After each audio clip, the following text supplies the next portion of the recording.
Ladies and gentlemen, RosterWatch Nation, welcome back to the epic RosterWatch Podcast, brought to you by RosterWatch.com. Once again, back for the waiver wire edition of the podcast. I'm Alex Dunlap here with the Trashman. Week 13 waivers, and any questions that you guys have in the stream, we will get to them. You guys can leave questions about players that you might drop this week for any of the players on waivers. I'm not sure what I really think about this week on waivers, Trashman, because we've waited kind of a little bit later than usual to put it up because I just don't want to bug our web guy with a bunch of edits later on if there was going to be news, but there just hasn't been the news that we were hoping to get. We'll get to all of it here in a second, but first, a quick reminder, all of our content can be found at rosterwatch.com, including our new premium memberships, which have the sports betting content. This last week, the algo went absolutely bananas. I think in the 16-game slate, it only lost on 5 games. So, the thing's on fire. You can go there and check it out. Basically, getting it for a whole year costs about as much as a week of another kind of picks service, at least for this year. And the other reminder is please give this a rating and review in Apple Podcasts. And now I've noticed in Spotify, you can give a rating in Spotify. I looked at Spotify, Trash Man. We only have like 15 5-star ratings. It's like we have like 1,000 times that as far as our listeners. Man, do we have how many 1-star ratings do we have? I don't think we had any, but my point is this: I didn't know that there was a rating function in Spotify, but there is. You get click go to podcast, and you'll see there's like a little star there now that I'd never noticed before. So if you could go in Spotify too and give us a good rating, that would be. I would love that because I use Spotify, but our marketing people, they always bug us about Apple Podcasts. So if you guys can give us a good rating and review in there, we would certainly appreciate it. Okay, so here's what we're looking at with waivers. It's a cockamamie week, guys, and at the very top, it's really not that good at running back. There's just a lot of speculative ads. It's nothing that you want to break the bank for, but we know that people are in desperation mode right now, and there's things you're going to have to do. And you're going to have to take shots on some of these guys. So what do you want to talk about first? Let's just talk about the Steelers stuff first. Okay. All right. So with Najee Harris, we know that he got banged up last night with an abdominal injury, was what they were calling it. He comes back in, looks okay for about a series, then leaves again and quickly goes to the locker room. They come back out and tell us basically immediately they got word from the media department from the Steelers that he's not back. He's out for the game. An ab issue. Of course, Jaylen Warren was already inactive for this game. He had the hamstring all of last week. And so our opportunity to play Jaylen Warren in a spot where he was kind of, coming up and playing that sort of 1B kind of almost a 1B plus kind of role along with Najee for a little bit of the season coming into that. We were robbed of that opportunity. And what happened was we saw a committee come in between Benny Snell and Anthony McFarland. As far as the total breakdown between those two guys, it was, let me just get it pulled up here on the snap counts, targets, and touches tool. So after he goes out, we had Benny Snell Jr. handled 41% of snaps. He had 1 target, 13 touches for 68 and a touchdown.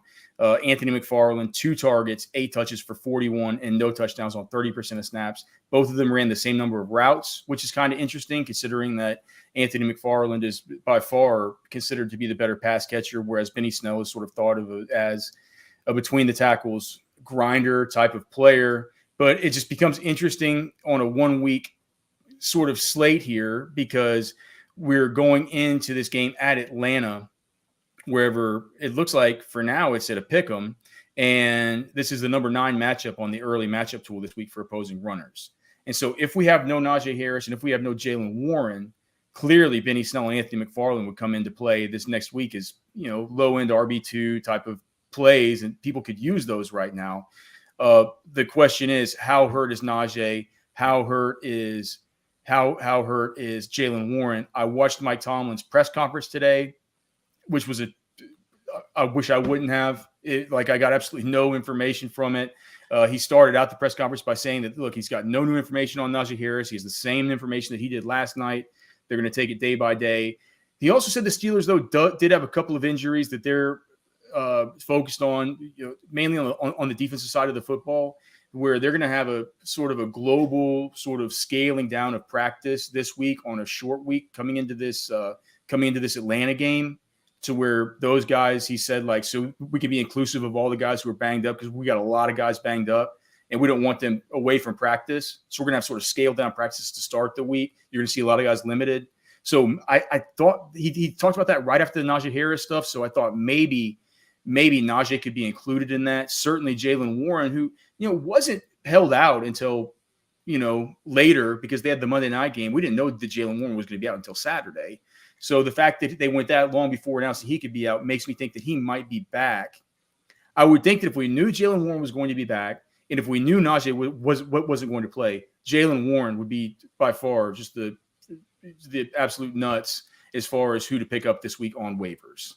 That would be the number one pickup at the running back position. Do you agree with that, Trashman? Just given this one matchup at Atlanta coming up, given the fact that Jaylen Warren has looked good, and given the fact that, we've seen now three or 4 years of Benny Snell and Anthony McFarland where they haven't done much of anything.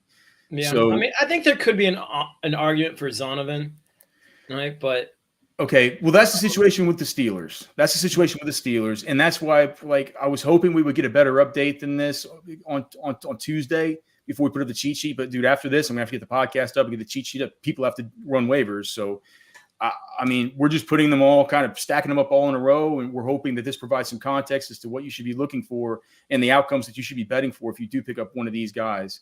I do agree, Trashman, Zonovan Knight, Bam Knight could be the more interesting pickup if you just don't want to mess with that whole charade, right? Yeah. We have Lifetime Longhorn in the chat saying, I have Dalton Schultz and Tyler Higbee. With all the shake with the Rams, should I consider dropping Higbee for anyone on the cheat sheet? Maybe another tight end or wide receiver. Now, I would not drop Higbee right now for a tight end that's on the cheat sheet. Not for a tight end, but maybe, if Treylon Burks is available. Right, and we'll talk about Treylon Burks. I wish you would have picked Treylon Burks up these last 4 weeks we've been telling you to. But if Treylon Burks is available, I would certainly, if you have Schultz, I would drop Higbee for Treylon for sure. I'd drop a lot of players for Treylon Burks right now. So I don't know. You can talk about what you saw at a Bam Knight. The deal with him was, so we got word early on Sunday morning, right before inactive, so probably 10:15 a.m. Central, that there was going to be no James Robinson in this game. Supposedly that was going to be lining things up big time for Michael Carter. But then Michael Carter gets banged up in this one, and we're actually unsure of how long he's going to be out, but it seems like it could be, let's see, what are they calling it? What do they say? A multi-week absence. It's like everything, like this has been better reporting on this. But let me just see if there's been anything new since I just got back from the gym. The Jets think that he might be able to play this week, and it's considered day to day, but there was some talk earlier about being week to week. So now they've revised week to week to day. So look, I feel like they got a good rushing attack out of Knight and Johnson. I don't see any reason to rush Michael Carter back.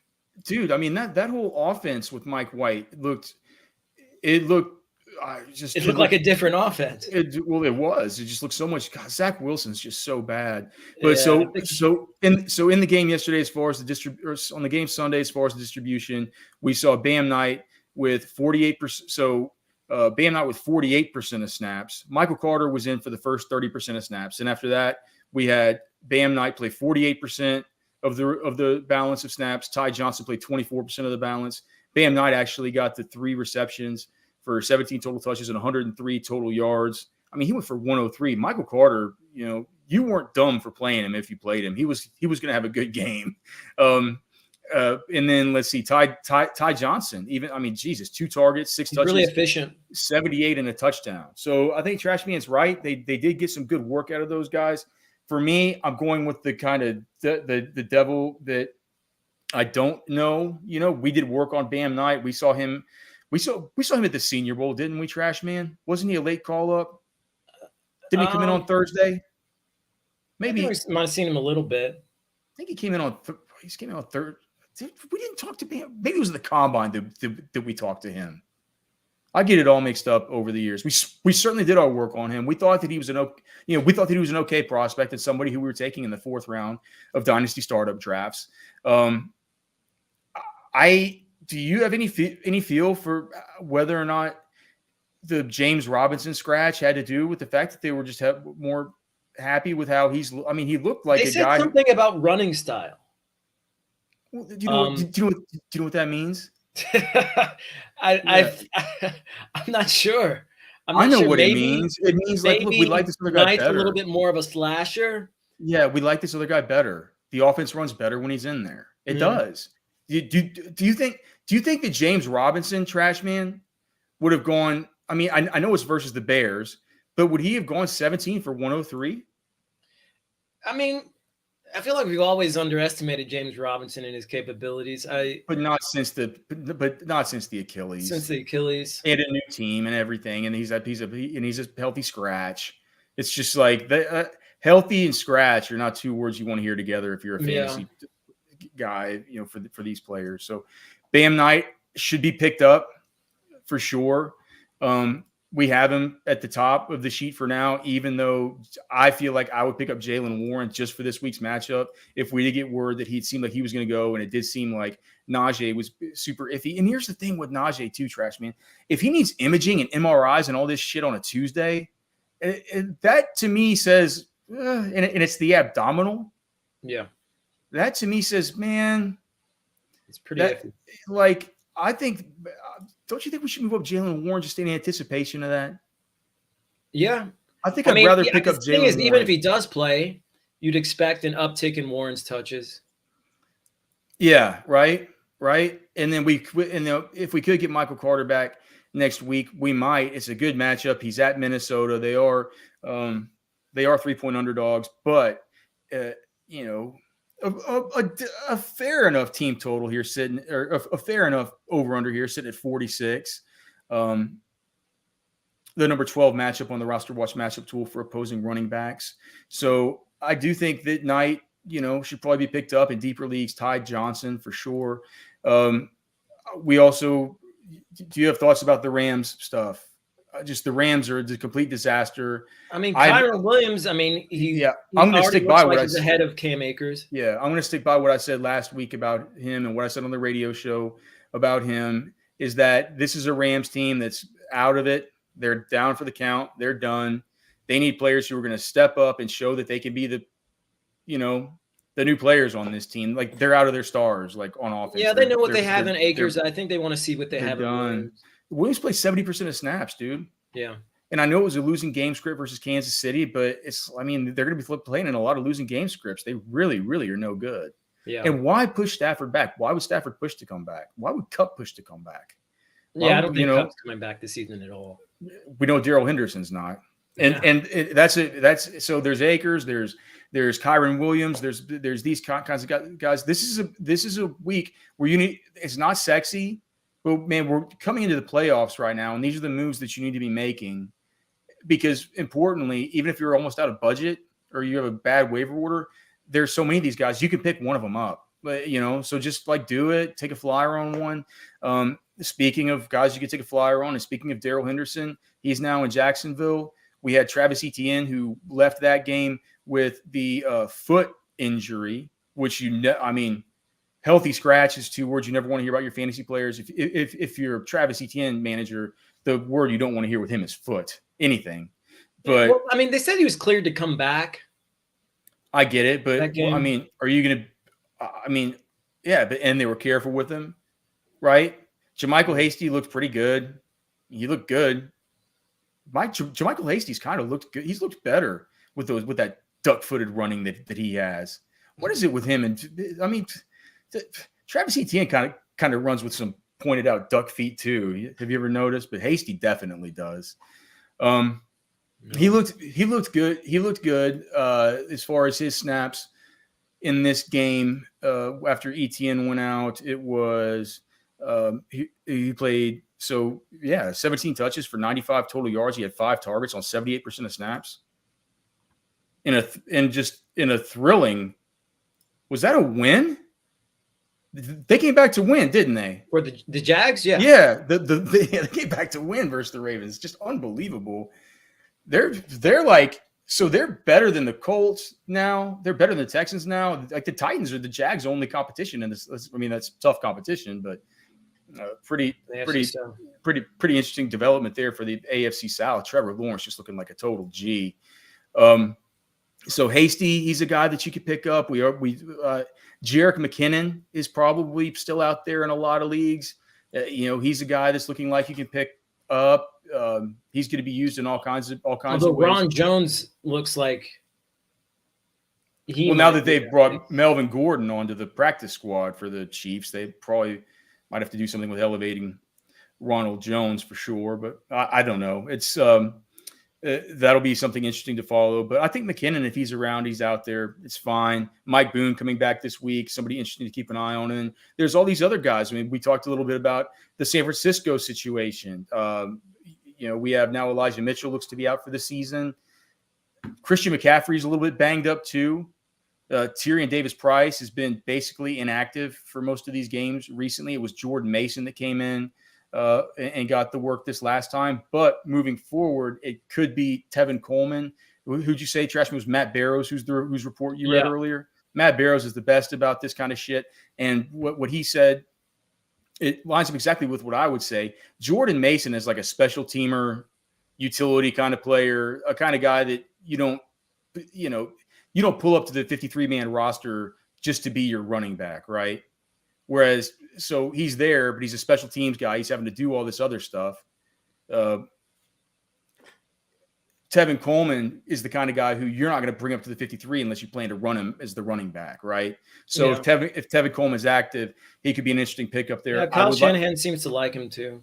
I would like to pick him up over Jordan Mason if I was going with this angle of the San Francisco running back outside of Christian McCaffrey, because it's clear that they're going to be using a committee approach there in order to keep McCaffrey healthy and just in order to use McCaffrey in the way that they have, which has been like the awesomest way I've seen him used, despite the fact that, it's frustrating to see his snap percentages kind of go down. The good news is he's one of the most efficient and awesome football players to watch play. Zamir White, I don't know anything about Josh Jacobs, Trashman. You said that you were maybe a little bit concerned about Josh Jacobs. Jacobs said he's going to try to play this week. And it's early in the week, but I think Zamir White's a good insurance line just because, you look at the game like that where he's getting close to 30-something touches. If White could get anything like that, if there's a chance, then it's probably a good idea to get him on your bench. Bench. And like Cody was saying on the radio show this weekend, he's saying that he's been picking up Zamir White the last few weeks anyway. So I think that Zamir White is a good pick. The point is, guys, get on waivers this week. I know they're not sexy, but the important takeaway here is get on waivers, go after these running backs. You don't have to have a favorite. I don't even think I have a favorite. But what I can guarantee you is out of these guys that we've mentioned, Bam Knight or Zonovan Knight is who you'll search for. Zonovan Knight, the Rams guys like Kyron Williams and Cam Akers. If Tyler Algier is out there, you can look at him. The Pittsburgh guys, Jaylen Warren, Benny Snell, maybe Anthony McFarland. The guys like Zamir White, the guys like Tevin Coleman, maybe Ty Johnson. It's like if you're in a league where it's just the numbered waiver system, if you put in that many waivers, you're guaranteed to get one of those guys. I think I just listed like 12. So just go get that done. I don't think it's anywhere near as interesting at wide receiver, Trashman, because all we really have is Treylon Burks as far as I'm concerned. Do you care about the rest of these scrubs? Is Zay Jones ever going to do this again? I don't know. I guess Darius Slayton is. I can't believe he's still not over the 55% mark. He's right at it. And there's somebody I just remembered too, maybe Richie James. Throw him on there on the tail end. Yeah. Van Jefferson looks like Richie James should be ahead of Odell Beckham. Yeah. I'm going to hold on. So I'll put him in there. Richie James Jr., New York Giants. Van Jefferson, with Allen Robinson being gone for the year, it looks like Van Jefferson could be in line for considerable targets. Yeah. I mean, do Van Jefferson, do we like him more than Donovan Peoples-Jones at this point? They have no one. Well, I don't know if I like him more than Donovan Peoples-Jones with Deshaun Watson coming back. How do we know that okay, that's fair. I mean, it's like with that, you're just hoping for upside and stuff. Lifetime Longhorn asks, he has Jacobs. I want to pick up Zamir White or Amir Abdullah. Which do y'all like better? Well, I mean, I think that Amir Abdullah, I don't think that Amir Abdullah would transition into a role that looked anything like the one that Jacobs has had, right? I think what would happen is that would devolve into a committee where you would have Zamir be sort of the lead guy, and you'd have Amir Abdullah be Amir Abdullah, but just plus 15%.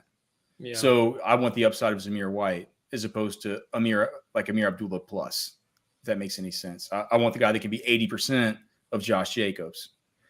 So that, a little bit more risk, but it's like, what are you going to do? You're big. So, you always go. I'm always going for upside in that situation. Yeah. Anything else you want to touch on as far as these wide receivers? I'm going to look up some of these names of people asking if they can drop them. AJ Dillon, by the way, too, Trash Man. God damn it! Right after we drop this dude, he comes to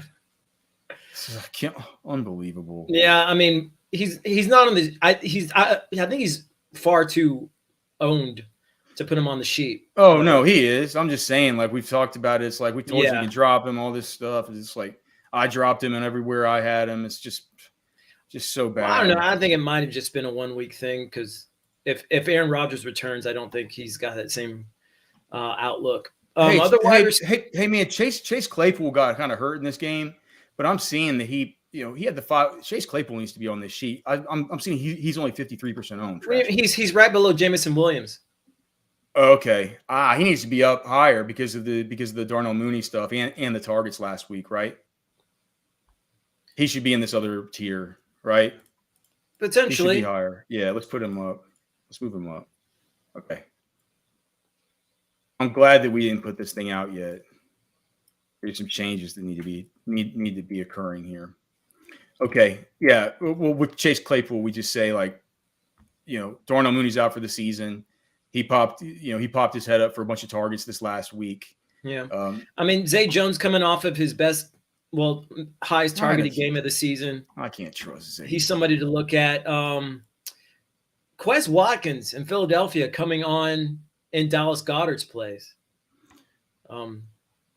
Considerable targets the last 2 weeks. He's somebody in PPR leagues, deep PPR leagues you can look at. David Bell starting to get looks in Cleveland. And again, looking at that Browns receiver upside with Deshaun Watson under center, there's potential there for David Bell. What about these anything else? Like, what about these tight ends or any of these other guys? Tight ends, I mean, Jordan Akins, I added him to the sheet. He's the only new addition there at tight end. Seems like Brevin Jordan is in the doghouse there in Houston. And with new quarterback under center, I think maybe Akins gets, some safety blanket action there for Houston. That's really the only new tight end, that I've added to the sheet. Okay. And then just talk about some of these quarterbacks. New additions, Mike White. The Jets look like, the Jets look like a different team. Joe Montana. with him under center. So he's definitely somebody with some upside. As is Sam Darnold. The Panthers look pretty decent with him under center. And he's not afraid to air it out. So those two guys. And, of course, Jordan Love. If Aaron Rodgers cannot go this weekend, Jordan Love, is worth a stream just because of what he can do with his feet. And he's got a hell of an arm. He's got Christian Watson to throw it to. Oh yeah. But Aaron Rodgers says he's going to go. He got good news. He's going to go. All right. All right. You guys, if you guys have any questions here in the chat, throw them in and we'll try and get to them. Not too many today, Trash Man. So let's just go through them. Can you drop Rondale Moore? Yeah. Okay. I mean, you can drop Elijah Mitchell. He's out. Right? Yeah. He's out for the year. Sure. Can you drop Nyheim Hines? Or are you going to wait and hold out? Okay. Jahan Dotson? I mean, you can drop him. Yes. You can drop him. You should drop him. Only two more. Trey McBride. Yeah, they're just not targeting him enough. And I think with Marquise Brown return, it makes it even harder. Okay. And this is the toughest one, man. It's a guy that I don't know why. It's tough. Can you drop Kareem Hunt for any of these guys? You could. Yeah, but I mean, it might take a few days to figure out who it's going to be.